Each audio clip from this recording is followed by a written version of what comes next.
और आज के इस टॉपिक में हम जो चीज़ स्टडी करेंगे वो ये देखेंगे कि ऑन पेज एसईओ और ऑफ पेज एसईओ का दोनों का आपस में क्या ताल्लुक़ है। ऑन पेज एसईओ के अंदर कितनी चीज़ें होती हैं जो कि हम स्टडी भी कर चुके हैं। हम आज दोनों का कंपैरिजन कर रहे हैं और उस कंपैरिजन के अंदर हम इन चीज़ों के सवालात को स्टडी करेंगे, क्वेश्चंस को देखेंगे कि जी ऑफ पेज एसईओ और ऑन पेज एसईओ क्यों ज़रूरी हैं, इनका जो प्रोसीजर है वो क्या है, इनके फैक्टर्स हैं वो किस लिए ज़रूरी हैं, इनका इफ़ेक्ट क्या होता है, इनका रिज़ल्ट क्या होता है। What is on page SEO? On page SEO also known as on site SEO is the act of optimizing different parts of your website that affect your search engine ranking.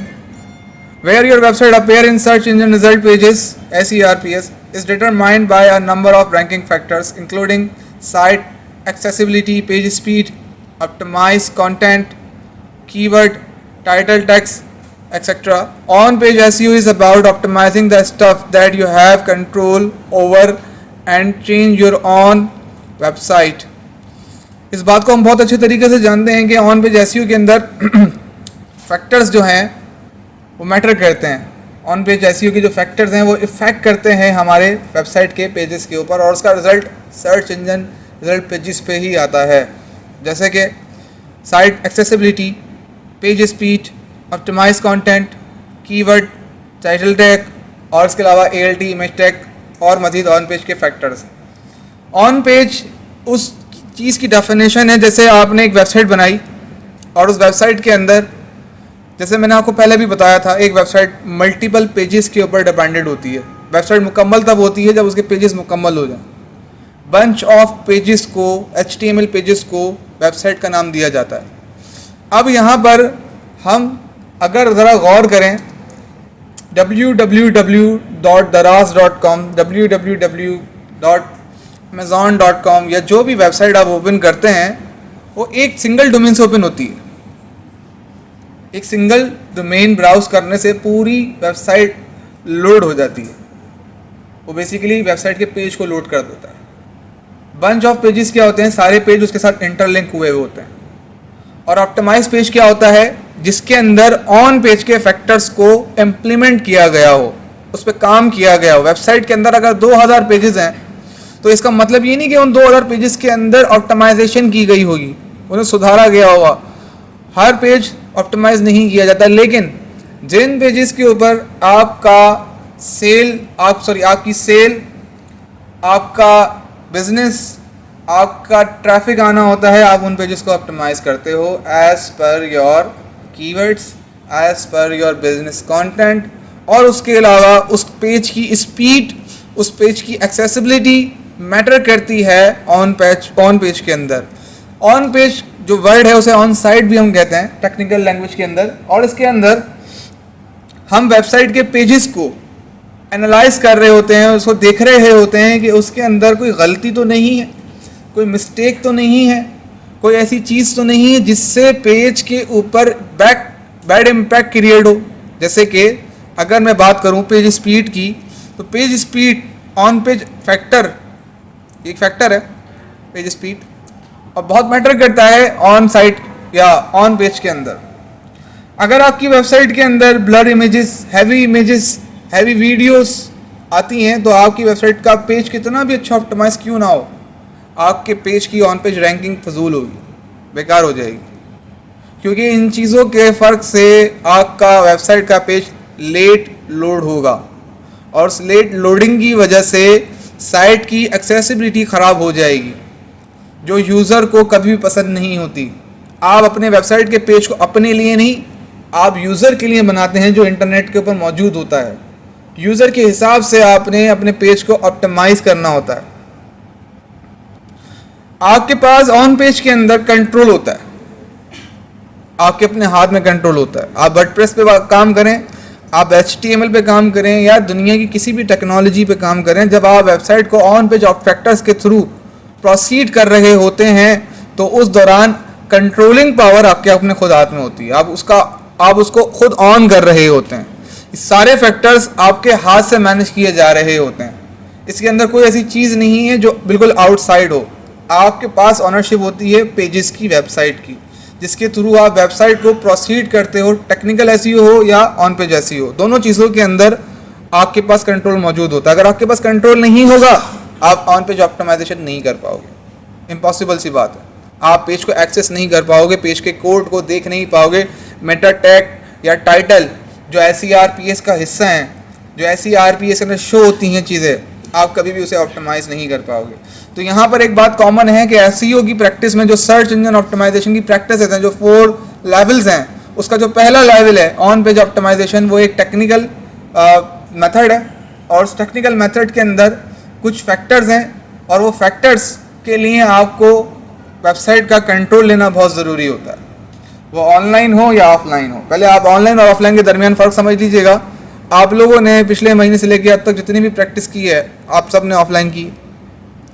Offline करने के बाद, offline का मतलब ये होता है internet का ताल्लुक हो या ना हो, आप अपने पेज को ऑप्टिमाइज़ कर सकते हो। उस पर मेटा डिस्क्रिप्शन खुद लिख सकते हो, उसके ऊपर टाइटल टैग खुद लिख सकते हो, उस पर कीवर्ड आप खुद लिख सकते हो, इवन के पेज का कोड भी चेंज कर सकते हो और उसे लोकल ब्राउज़र पे ओपन करके चेक भी कर सकते हो। This is off page optimization. On page के अंदर की बात हो रही है, ऑन पेज के दायरे के अंदर बात हो रही है। फिर उस चीज़ को आप ऑनलाइन भी करते हो, तो टेक्निकल एसईओ के फैक्टर्स आप ऑनलाइन ही पूरे कर सकते हो। जैसे कि साइट मैप XML आप ऑनलाइन बनाकर उसे ऑनलाइन ही वेरीफाई कर सकते हो। ब्रेड कम्स बनाए ऑफलाइन जाते हैं, लेकिन उसे चेक ऑनलाइन भी किया जाता है। इंटरनल लिंकिंग, नेविगेशन, सारी चीज़ें आपकी वेबसाइट का ऑन पेज का फैक्टर होती हैं, ऑन पेज का पार्ट होती हैं।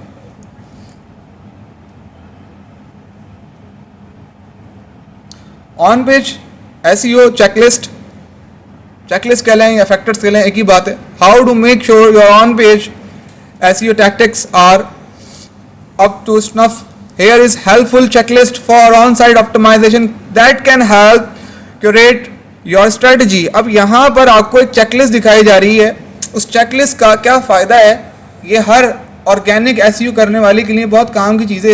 इसके अंदर चेकलिस्ट के अंदर फैक्टर्स को डाला गया है और उसे ऑन पेज चेकलिस्ट का नाम दे दिया गया है। जब भी कोई बंदा इस पे काम करता है, तो उसे एक पेज को ओपन करके, फॉर एग्जांपल आपने जिस पेज पे ऑप्टिमाइजेशन की वो पेज आपने ओपन कर लिया, और वो ओपन करने के बाद आपके पास ये प्रिंट आउट या सॉफ्ट कॉपी मौजूद है, आप उसको चेक मार्क कर रहे हो। चेक मार्क कैसे करो? चेकलिस्ट के अंदर टाइटल टैग लग गया, टिक मार्क, हेडिंग लग गई, टिक मार्क, URL स्ट्रक्चर ठीक है, टिक मार्क। हर पेज की चेकलिस्ट को फाइनल करने के बाद आप इस बात की कंफर्मेशन रिपोर्ट दे सकते हो कि जी मेरे पेजेस ऑप्टिमाइज्ड हैं। इंसान है, भूल चूक हो जाती है, गलती होती है इंसान से, लेकिन सर्च इंजन ऑप्टिमाइजेशन में, क्रॉलिंग में, बॉटिंग के अंदर गलती नहीं मानी जाती, वहाँ पर रिजल्ट्स माने जाते हैं। आपकी गलती सुधारने के लिए, आपको फोकस रखने के लिए इस चेकलिस्ट का इस्तेमाल किया जाता है। इस चेकलिस्ट के अंदर ज़रा गौर करें तो सारे फैक्टर्स मौजूद हैं जो हम स्टडी कर चुके हैं। ये चेकलिस्ट आप प्रिंट आउट निकाल कर अपनी वेबसाइट के ऑन पेज फैक्टर्स से मर्ज कर और उसे देख सकते हैं कि आपने कौन कौन से फैक्टर्स को फॉलो किया है, ये कौन से फैक्टर्स रह गए हैं। क्योंकि इससे ऑफ पेज पे जाने से पहले मैं आपको 2 बातें बता दूं ऑन पेज की। वो ये है कि ऑन पेज की अगर कोई एक चीज़ भी ऐसी है जो आपकी वेबसाइट के उन पेजेस में मुकम्मल नहीं, जो आप ऑप्टिमाइज़ कर रहे हैं, जिसमें कीवर्ड हैं, जैसे कि आपने अपने प्रोडक्ट पेज को रेडी कर लिया जिस पे आपके प्रोडक्ट के व्यू आ रहा है, उस प्रोडक्ट व्यू के साथ आपका बाय नाउ का या ऐड टू कार्ट का बटन आ रहा है, उस प्रोडक्ट की प्राइस आ रही है, और आप ये चाहते हैं कि इस पेज को रैंक में लेकर आया जाए, उस पेज को गूगल की सर्च रैंकिंग में इन्हांस किया जाए, तो उसके लिए आपको हर चेक लिस्ट के मतलब फैक्टर के मुताबिक उसे चेक करना पड़ेगा। खुद आप पहले उसे वेरीफाई करते हो, आपकी वेरिफिकेशन के बाद, कंफर्मेशन के बाद उस पेज को इंटरनेट पर डाला जाता है। अब यहाँ 2 बातें हैं। साइट के अंदर, वेबसाइट के अंदर जब आप इस चीज़ से मुतमईन हो जाते हो कि वेबसाइट का हर फैक्टर मुकम्मल हो गया है, रेडी हो गया है, अब आप क्लियर हो, कोई ऐसा फैक्टर नहीं है जो मैंने छोड़ दिया हो, सब चीज़ें रेडी हैं। साइट के अंदर एक चीज़ और होती है जिसे कहा जाता है ब्रोकन लिंक्स। उन ब्रोकन लिंक्स को भी आपने देखना होता है। अक्सर औकात हम क्या करते हैं, वेबसाइट के अंदर लिंक्स को एम्प्टी छोड़ देते हैं, ब्लैंक छोड़ देते हैं। उसकी वजह क्या होती है? अवेलेबल नहीं है, पेज नहीं बना हुआ, पेज मौजूद नहीं है, उस लिंक पे जब क्लिक किया जाता है तो वो पेज ओपन नहीं होता या कहीं रिडायरेक्शन नहीं होती, उस लिंक को ब्रोकन लिंक कहा जाता है। ब्रोकन लिंक की वजह से साइट की एसईओ पे फर्क पड़ता है, ये एक बैड रिजल्ट की सूरत में काउंट होता है। अगर आपकी वेबसाइट, ये इसकी एक रिपोर्ट भी बनती है जो अभी आप सीखेंगे, वेबसाइट की ब्रोकन लिंक्स की रिपोर्ट बनाई जाती है। आपकी वेबसाइट को जैसे साइट स्पीड टेस्ट होती है, इसी तरीके से ब्रोकन लिंक्स ऑप्टिमाइजेशन होती है। वो पूरी इस वेबसाइट के अंदर से जहाँ जहाँ भी ब्रोकन लिंक्स है आपको साइट के लिंक ला के दे देगा, ये ब्रोकन लिंक्स है, इसे आप रिसेट कर दें। तो आपका काम ये होता है कि आप वेबसाइट की क्वालिटी, QA का एक वर्ड यूज होता है टेक्निकल फील्ड के अंदर, सॉफ्टवेयर हाउस की फील्ड के अंदर, जैसे QA कहा जाता है, क्वालिटी इंश्योरेंस फील्ड या क्वालिटी इंश्योरेंस डेजिग्नेशन एक होती है। वो क्या करता है, उसका काम ये होता है कि जब एक वेबसाइट तैयार होती है, डेवलपर जब एक वेबसाइट बनाता है तो उस वेबसाइट को complete proper spelling, grammar, navigation, site map, each and everything check करने के लिए एक बंदे को जिम्मेदारी दी जाती है जो उस वेबसाइट की प्रॉपर क्वालिटी करता है। उस क्वालिटी करने के बाद उसके बाद एक चेकलिस्ट होती है, उस चेकलिस्ट के मुताबिक उसके अंदर वो चेक मार्क करता है और नीचे एक डॉक्यूमेंट होता है जिसमें वो गलतियाँ लिखता है। वो डॉक्यूमेंट सॉफ्ट कॉपी भी हो सकता है और हार्ड कॉपी भी हो सकती है। ये ट्रेनिंग होती है सॉफ्टवेयर हाउसेस के अंदर, निज़ाम है, उसको फॉलो किया जाता है। आप में से कोई बंदा शायद इंटर्नशिप पे गया हो तो उसने देखा हो अच्छे सॉफ्टवेयर हाउसेस के अंदर, बड़े सॉफ्टवेयर हाउसेस के अंदर ये डिपार्टमेंट ही अलग होता है, क्योंकि वहाँ पर वेबसाइट्स क्लाइंट के लिए भी बनाई जाती हैं, वहाँ पर वेबसाइट एसईओ के लिए भी बनाई जाती हैं, वहाँ पर वेबसाइट्स की मार्केटिंग भी की जाती है, मल्टीपल ऑप्शंस के थ्रू वेबसाइट के ऊपर काम किया जा रहा होता है। तो वहाँ पर QA का डिपार्टमेंट इस चीज़ को बड़ा बारीकी से देखता है कि इमेज, वेबसाइट के अंदर ALT टैग, मेटा ऑप्टिमाइजेशन, जो वेबसाइट के ऑप्टिमाइजेशन की बात हो रही है, एसईओ की जो फील्ड होती है उसके मुताबिक वेबसाइट को चेक किया जाता है, सारी गलतियों की लिस्ट बनाई जाती है। तो वो तो एक सॉफ्टवेयर हाउस है, वो तो एक निज़ाम को फॉलो कर रहा है। आप अगर काम करते हैं ऑन पेज के ऊपर तो आपको भी इस चीज़ को फॉलो करना पड़ता है, क्योंकि अगर आपने पहली स्टेज पे गलती कर दी तो आपकी अगली स्टेज ख़राब होनी है, आपको बैड इम्पैक्ट पड़ सकता है और उसका रिजल्ट आपको बहुत टाइम बाद पता चलेगा कि कहाँ गलती हुई थी, क्यों नहीं आ रही रैंकिंग के अंदर। लोग डायग्नोज करते रहते हैं, डायग्नोज करने के बाद उन्हें चीज़ें रिवाइंड करनी पड़ती, फिर सोचते हैं चाहिए गलती हुई थी। ऑफ पेज एसईओ, पहले मैं आपको थोड़ा सा डिफाइन कर दूं, what is of page SEO. ये बात हमें सबको मालूम है ऑफ पेज एसईओ क्या चीज़ है। Of page SEO focuses on increasing the authority of your domain through the act of getting link from the other website. एक ऐसी प्रैक्टिस है जो आपकी वेबसाइट के ऊपर एसईओ के पॉइंट ऑफ व्यू से फोकस करता है और आपकी वेबसाइट की अथॉरिटी को डोमेन के थ्रू, लिंक्स फॉरवर्ड करने के थ्रू आपकी वेबसाइट की रैंकिंग को हाई करता है, आपकी रैंकिंग को बढ़ाता है। इसका काम ये होता है आपकी वेबसाइट का डोमेन या लिंक लेकर दूसरी वेबसाइट पे पोस्ट करना। इस एसईओ की स्ट्रेटेजी बता रहा हूँ, और आपकी वेबसाइट के रैंक को इंक्रीज करना।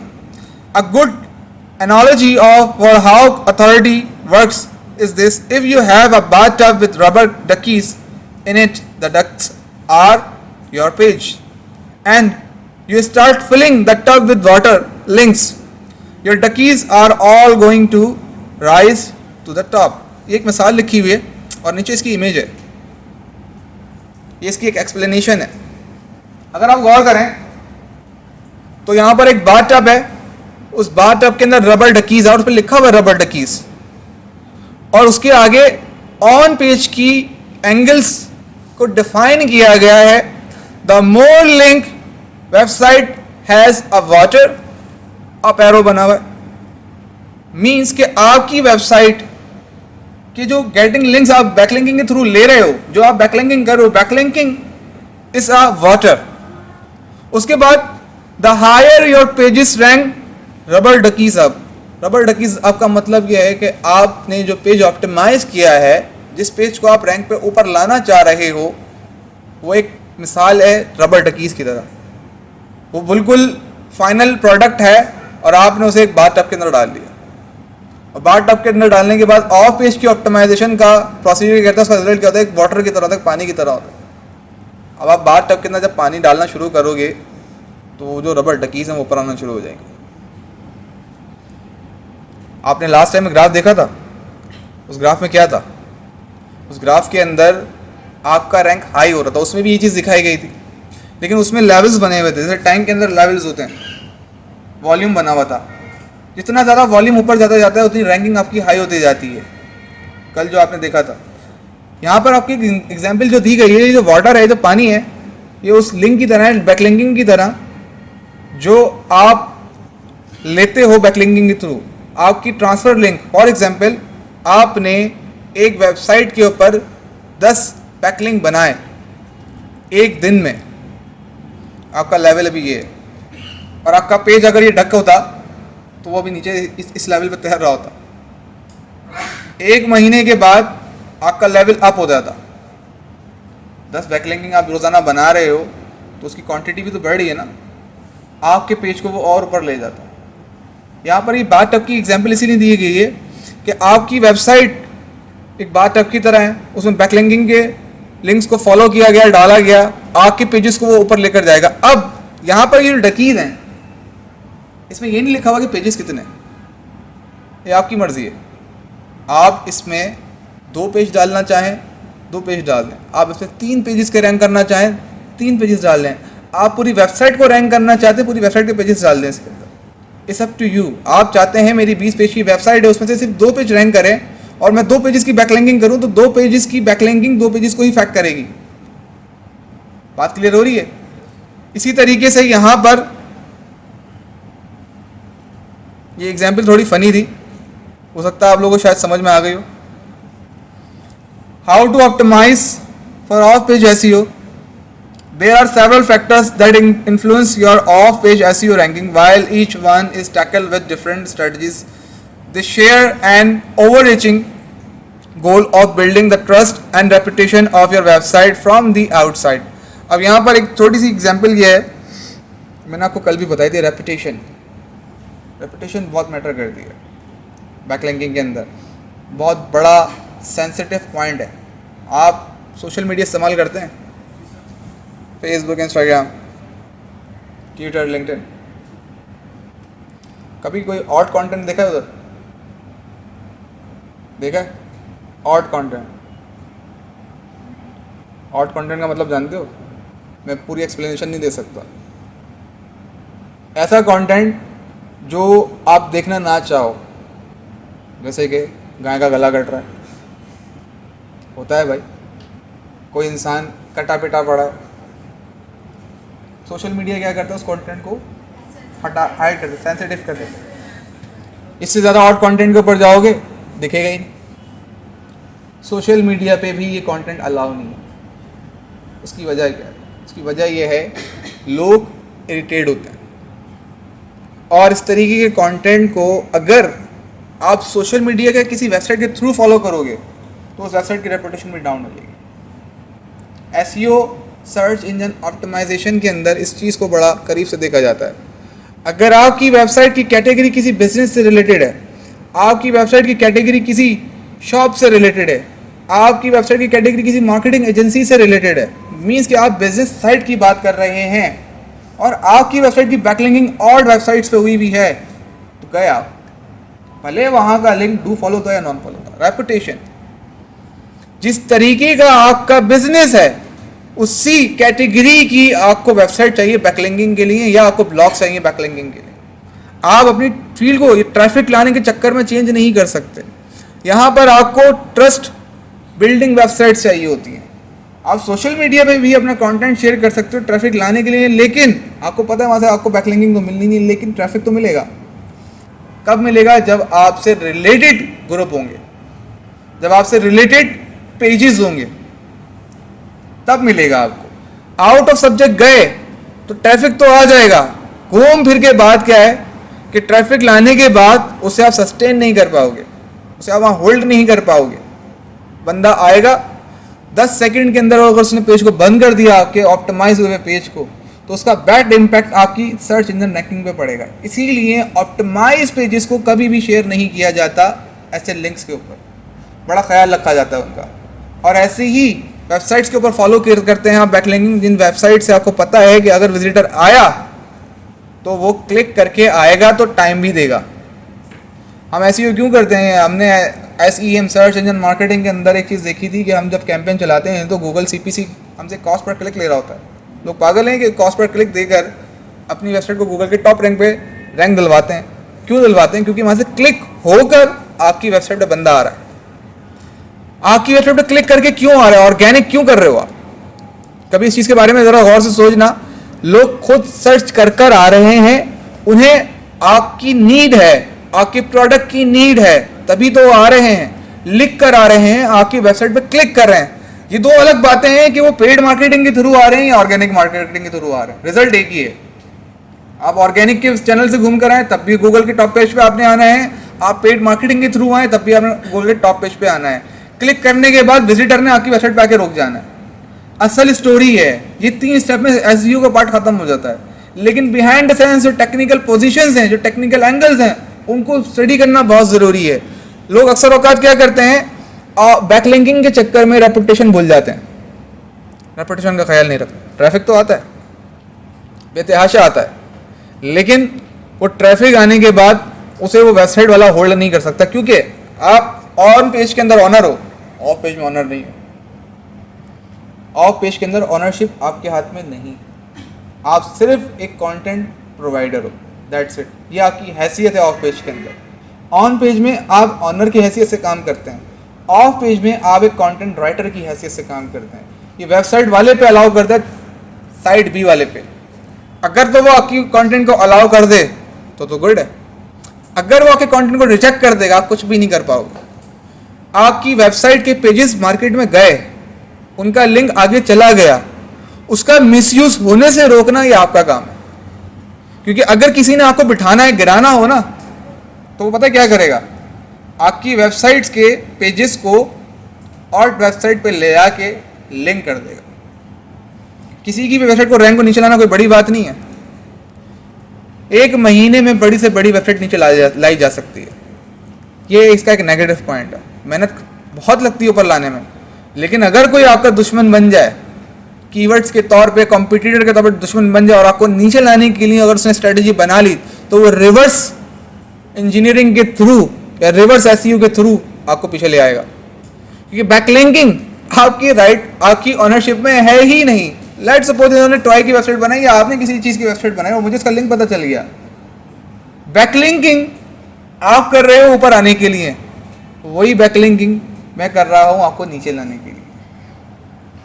बड़ा सिंपल है फॉर्मूला। एक चीज को राइज अप किया जा रहा है, दूसरी तरफ से उसे राइज डाउन किया जा रहा है। कि कैसे किया जा रहा है? वैसे आप प्रॉपर वेबसाइट्स पे जाके बैकलिंकिंग कर रहे हो, मैं और वेबसाइट पे जाके बैकलिंकिंग कर रहा हूं। जब वहां का ट्रैफिक आपकी वेबसाइट पे आएगा, बाउंस रेट बढ़ता चला जाएगा। आपके लाए हुए ट्रैफिक से बाउंस रेट नहीं बढ़ेगा। बाउंस रेट की एक्सप्लेनेशन मैंने आप लोगों को पहले भी दी थी। सारा गेम टाइम का है।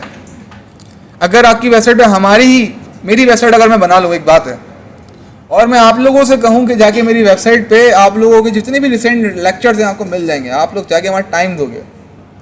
अभी कंप्यूटराइज अकाउंटिंग के बच्चों को जाके मैं अपनी वेबसाइट का लिंक दे दूं और उनसे कहूं कि मेरे सारे लेक्चर्स वहाँ रखे हुए हैं, कोई भी टाइम नहीं देगा। ओपन कर लेंगे। ओपन करने के बाद मैं उनको पुश करूँगा, अगर थोड़ा सा व्हाट्सएप ग्रुप में मैं लिंक्स भेज दूँ, तो लोग अक्सर अगर हरकत करते हैं ट्रैफिक लाने के लिए, या ये सोचते हैं कि हमारी वेबसाइट पर ट्रैफिक आएगा तो हमारा नेम ब्रांड आगे जाएगा। वो एक तरीके से गलती कर रहे होते हैं।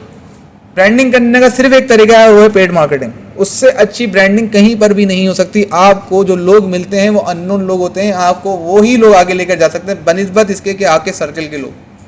आपके सर्कल के लोग कभी भी आपके ब्रांड को वैल्यू नहीं देंगे, क्योंकि वो आपको वैल्यू नहीं देते। हकीकत बात है। लोग जिसकी नज़र में आपकी वैल्यू है वो आपके ब्रांड को भी वैल्यू देगा। जिसकी नज़र में आपकी वैल्यू नहीं है वो आपके ब्रांड को भी वैल्यू नहीं देगा, आपके काम को भी वैल्यू नहीं देगा। लोग, ये साइकोलॉजी है। इसी वजह से हम मार्केट के अंदर कोशिश करते हैं कि हम उन लोगों को फोकस करें जिनकी नीड मेरा प्रोडक्ट या सर्विस है, ना कि मेरे अपने या मेरे सर्कल के लोग। पॉइंट क्लियर हो रहा है? Inbound links, basically backlinking, guest blogging and posting, unlike brand mentions, influencer marketing. अब यहाँ पर ये कुछ फैक्टर्स हैं, कुछ स्ट्रेटजीज हैं जिनके ऊपर हम बात कर रहे हैं। इनबाउंड लिंक्स वही हैं जो आप पोस्टिंग करते हैं आर्टिकल्स की सूरत में, उन्हें बैकलिंकिंग या इनबाउंड लिंक्स भी कहा जाता है अक्सर औकात। Guest blogging and guest posting. Guest blogging क्या होती है? फॉर एग्जाम्पल, आप फॉरम का नाम सुना है आपने? फॉरम समझते हैं आप क्या होता है? ऑनलाइन ऐसी जगह जहाँ पर आप अपनी सवालात, ख्यालात या अपना कोई आर्टिकल पोस्ट कर सकें। ऐसी बहुत सारी वेबसाइट्स मौजूद हैं और इन वेबसाइट्स पे आप जाकर अपना कंटेंट शेयर कर सकते हैं, सवाल की सूरत में भी कर सकते हैं, जनरल नॉलेज की सूरत में भी कर सकते हैं, आप किसी प्रोडक्ट की प्रमोशन की सूरत में भी कर सकते हैं। इसी चीज़ को बैकलिंकिंग कहा जाता है और वहीं पर ही आप कीवर्ड्स या अपनी वेबसाइट के कीवर्ड्स को, आर्टिकल को पोस्ट करते हो, पिक्चर्स के साथ या विदाउट पिक्चर्स।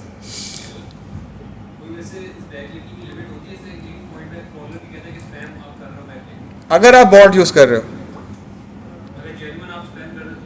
जेन्युइन देखो स्पैम हो नहीं सकता, इसकी वजह है इंसान की एक कैपेसिटी है दिन के 24 घंटे के अंदर, वो जाग भी लेगा 24 घंटे, कितनी बैकलिंकिंग कर लेगा?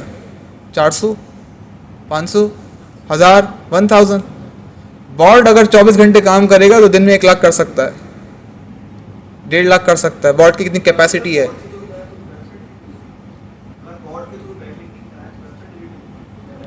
आपकी वेबसाइट ब्लैकलिस्ट हो जाएगी अगर आपने